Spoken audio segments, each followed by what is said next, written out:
Bon alors on dit quoi? Non, on dit quoi? Vous êtes prêtes? Allez, c'est parti. Aujourd'hui, je vous retrouve pour une vidéo Get Ready With Me que vous m'avez demandé donc sur mon Snapchat. Je vais vous montrer comment j'ai réalisé donc le make-up et la coiffure que j'avais sur une de mes photos, une journée sur Snapchat. Bref, on commence par un visage propre, nettoyé, hydraté, bien évidemment. Et je vais appliquer ma première base, donc ma base pour le visage, pour que mon maquillage, mon fond de teint et l'ensemble puissent bien adhérer. Je vais aussi mettre une base donc sur mes paupières et en dessous de mes yeux pour être sûr que mon anti-cerne et mon ombre à paupières puissent bien adhérer. La liste de tous les produits dont je me sers sera en barre d'infos, my loves. Je vous promets, ce sera marqué en barre d'infos. Donc je me sers de la palette Urban Decay Naked 2 et je vais utiliser que 3 ombres à paupières, en fait, une sur la totalité de ma paupière mobile et ensuite 2 sur le creux de ma paupière, et c'est vraiment tout ce dont je vais me servir pour les yeux. Pour ce qui concerne le fond de teint, j'ai un tuto détaillé, je vais vous mettre le lien en barre d'infos et je vais vous mettre aussi une petite carte là, comme ça vous pourrez aller voir si ça vous intéresse de savoir comment est-ce que je réalise mon teint dans sa globalité. Je vais me servir aujourd'hui de ma poudre de chez Ben Nye, ça fait super longtemps que j'ai pas dégoté cette poudre là et franchement elle est pas mal. Honnêtement j'ai arrêté de m'en servir, je sais pas pourquoi, mais elle est vraiment pas mal. Une fois que c'est fait, donc je vais fixer partout où j'ai mis mon anti-cerne et je vais venir donc flouter l'ensemble avec ma poudre de finition. Moi c'est une poudre fond de teint, mais vous pouvez utiliser une poudre libre. Ensuite on va passer au contour, donc je vais appliquer un contour très léger avec la poudre de chez Sleek. Vous savez que c'est ma préférée parce que c'est la seule qui convient vraiment à ma carnation, à ma teinte. J'en ai pas encore trouvé de meilleure.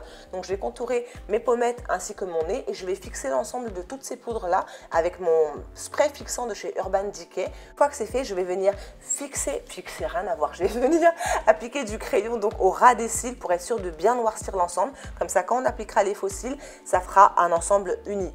Je vais appliquer un tout petit peu de highlight, vraiment sur cette journée-là, je n'étais pas extrêmement maquillée, j'en ai pas fait des tonnes, je voulais vraiment que l'impact soit principalement sur mes lèvres, donc j'ai rajouté un petit peu de blush et j'ai eu la main un peu trop lourde. Attention au blush de chez La Femme, parce que sinon on peut ressembler très rapidement à une voiture volée.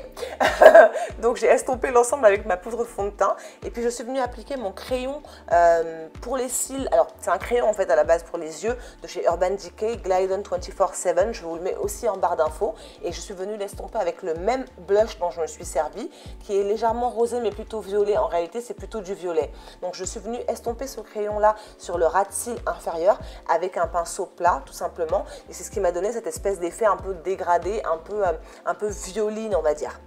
Alors, les faux cils, jamais obligatoire, toujours recommandé en ce qui me concerne. Je trouve que ça rend l'effet un peu plus féminin, un peu plus sexy. Donc j'applique un petit peu de mascara ensuite sur mes cils du haut et aussi sur mes cils du bas, chose que je fais rarement, mais que j'aime bien faire de temps en temps. Je vous l'ai montré dans ma vidéo 5 trucs et astuces, donc n'hésitez pas à aller la regarder si cela vous intéresse.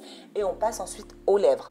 Donc la combinaison du jour, c'était un rouge à lèvres liquide mat de chez Colourpop ainsi qu'un gloss de chez L'Oréal, et l'ensemble avec l'application du gloss rend le port du mat beaucoup plus confortable, beaucoup plus agréable à porter et ça donne une petite brillance que j'aime vraiment beaucoup.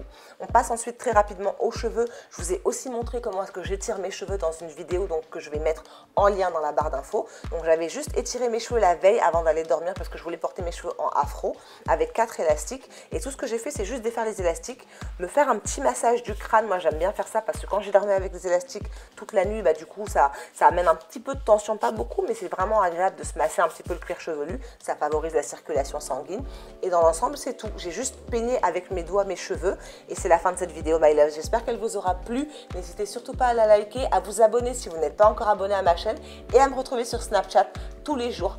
Je vous fais des gros bisous. Mouah.